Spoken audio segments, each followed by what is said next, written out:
Hello అండి, నమస్తే. తులసమ్మ రుచులకి స్వాగతం, సుస్వాగతం. ఈరోజు నేను మీకు చూపించబోయే రెసిపీ బెల్లం ఆవకాయ, స్వీట్ మ్యాంగో పికిల్. ఈ స్వీట్ మ్యాంగో పికిల్ చాలా టేస్ట్గా ఉంటుంది. పరోటాస్లోకి, దోసాల్లోకి, అలాగే మైసూర్ బజ్జీ, ఇంకా ఎందులోకైనా సరే చాలా టేస్ట్గా ఉంటుంది. ఇది ఎలా చేయాలో చూపిస్తాను.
ఫస్ట్ స్టవ్ ఆన్ చేసి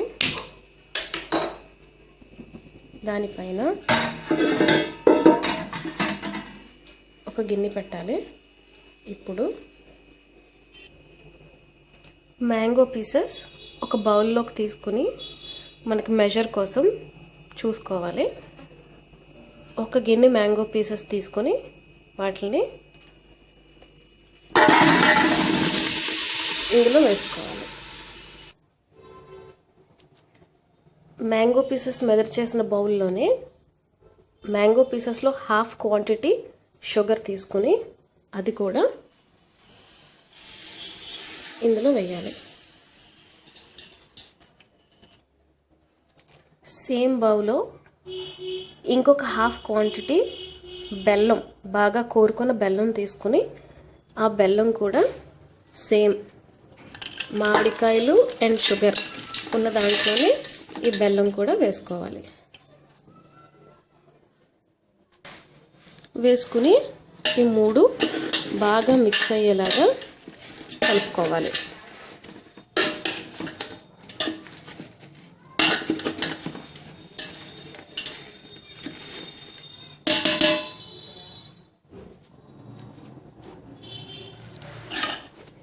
ఇవి మూడు కూడా బాగా మిక్స్ అయ్యే వరకు మనం మిక్స్ చేసుకుంటూ ఉండాలి. ఇదంతా కూడా స్లో ఫ్లేమ్ మీదే చేసుకోవాలి. హై ఫ్లేమ్ అసలు పెట్టకూడదు. చూస్తున్నారు కదా, ఆ వేడికి స్లోగా బెల్లం మెల్ట్ అవుతుంది. కాసేపు వెయిట్ చేద్దాం.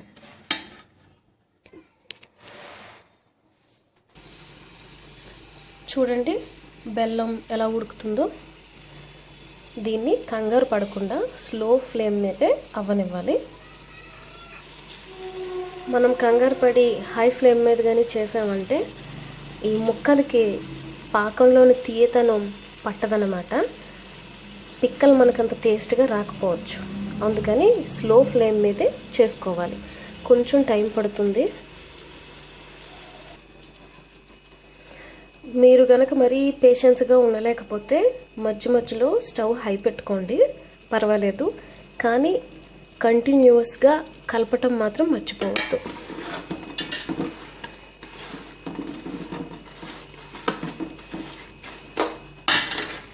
అసలు అడుగంటనివ్వకుండా మామిడికాయ ముక్కల్ని బాగా కలుపుకుంటూ ఉండదు. మళ్ళీ కాసేపు సిమ్లో పెట్టుకుందాం.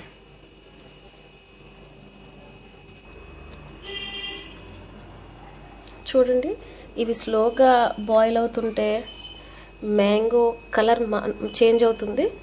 గ్రీన్ కాకుండా వేరే కలర్లోకి చేంజ్ అవుతుంది. చూసారా, అదే మనకి మ్యాంగో బాయిల్ అవుతున్నట్టు అనమాట. అన్ని పీసెస్ కూడా అలాగే చేంజ్ అవుతాయి. పాకం కరగటం స్టార్ట్ అయింది.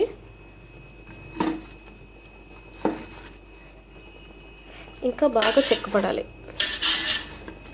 కొంచెం సేపు ఇంకొక 10 మినిట్స్ పట్టొచ్చు. కలుపుకుంటూ ఉండాలి. చూడండి బెల్లం పాకం ఎలా కొత్త కొత్తమని ఉడుకుతుందో అలాగే ఉడకనివ్వాలి.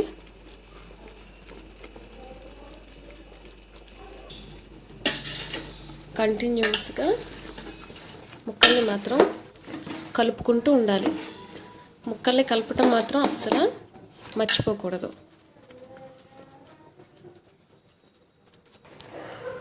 చూడండి ఒకసారి ఈ పాకం ఇంకా అంత థిక్గా అవ్వలేదు.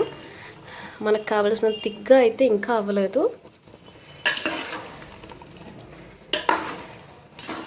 ఇంకా కొంచెం సేపు ఇలాగే ఉడకనిద్దాం. ఇంకా కాస్త వాటరీగానే ఉన్నట్టే, ఇంకా థిక్గా అవ్వాలి. చూడండి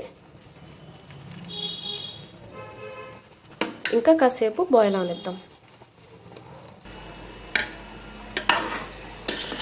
మీకు ఈ బెల్లం బాయిల్ అవుతుంటే చాలా మంచి అరోమా వస్తుందండి. బెల్లం బాయిల్ అవుతున్న అరోమా అన్నమాట.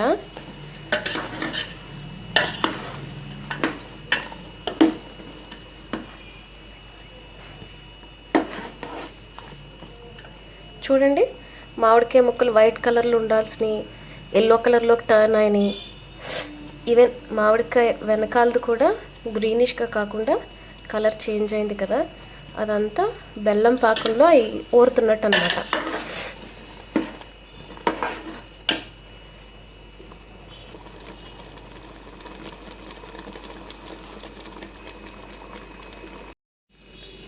ఇప్పుడు చూడండి చాలాసేపు ఉడికిన తర్వాత ఇప్పుడు బెల్లం పాకం మనం అనుకున్న కన్సిస్టెన్సీకి వచ్చింది. చూడండి పాకం చాలా థిక్గా కనిపిస్తుంది కదా, చిక్కగా. ఇదే మనకు కావాల్సిన కన్సిస్టెన్సీ అన్నమాట. ఓకే కదా, ఇప్పుడు స్టవ్ ఆఫ్ చేసుకుని దీన్ని కాసేపు పక్కన ఉంచుదాం, చల్లారుతుంది. బెల్లం పాకం చల్లారేలోపు మనం ఒక 2 టీ స్పూన్లు ఆవాలు, 1 టీ స్పూన్ మెంతులు, ఒక 3-4 టీ స్పూన్లు ధనియాలు తీసుకుని వాటిని డ్రై రోస్ట్ చేసుకుందాం. వీటిని కలుపుకుంటూ చాలా జాగ్రత్తగా రోస్ట్ చేసుకుందాం.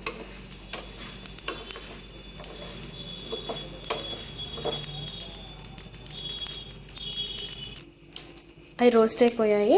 ఆ రోస్ట్ అయిపోయిన వాటిని మిక్సీ జార్లో వేసుకొని గ్రైండ్ చేసుకుందాం.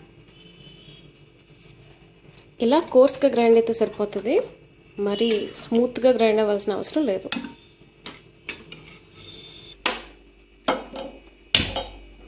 మళ్ళీ స్టవ్ పెట్టుకుని అందులో ఒక 2 గరిటెలు ఆయిల్ వేసుకోవాలి.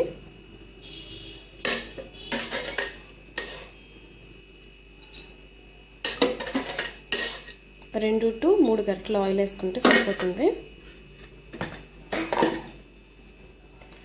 ఆయిల్ కాస్త వేడవ్వాక అందులో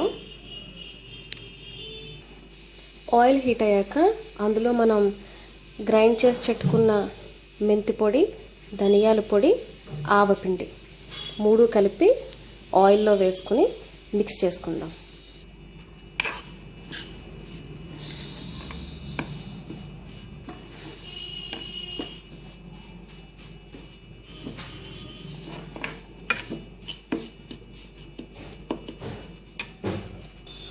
ఇందులో ఒక 2 టీ స్పూన్స్ సాల్ట్, అంటే సాల్ట్ మళ్ళీ మనం తర్వాత సరిపోయిందో లేదో చూసుకోవచ్చు. జస్ట్ ప్రస్తుతానికి ఒక 2 teaspoons salt, 2 teaspoons కారం,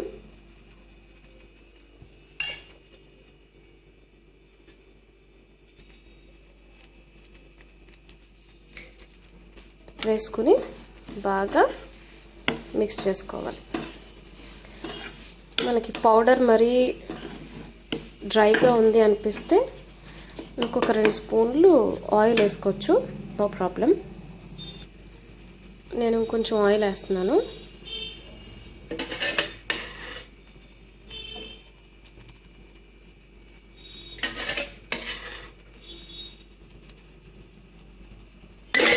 ఇప్పుడు హై పెట్టుకుని ఫ్రై చేసుకుందాం.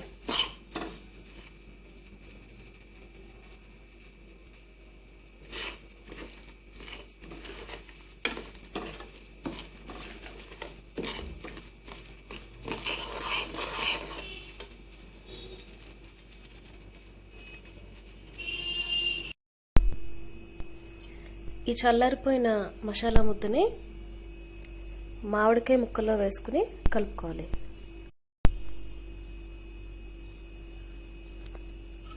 చల్లారిపోయిన మసాలా ముద్దని ఈ మామిడికాయ ముక్కల్లో వేసుకుని బాగా కలుపుకోవాలి. ఇది పాకంలాగా అయింది కాబట్టి కొంచెం స్ట్రాంగ్గా ఉంటుంది, కాస్త జాగ్రత్తగా కలుపుకుంటే కలిసిపోతుంది.